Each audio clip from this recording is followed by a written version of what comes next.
Tired of juggling data from multiple YouTube channels and struggling to see the big picture? Then get ready to unlock the power of unified YouTube analytics as we show you how to seamlessly add two YouTube channels into one Looker Studio report. First, open Looker Studio and create a new report by clicking the blank report option. Next, you'll be prompted to connect to data search for YouTube analytics in the connector list.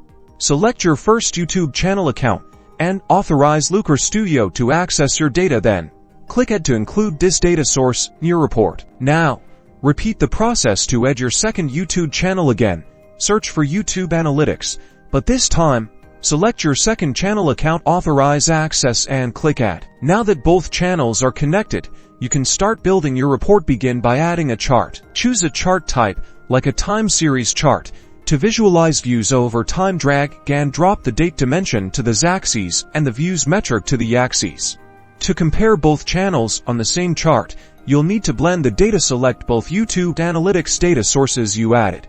Right-click and select the Blend Data option. Now you can add the blended data as the data source for your graph, and just like that, you've unlocked the ability to analyze both YouTube channels side by side, identify trends, and optimize your content strategy like never before.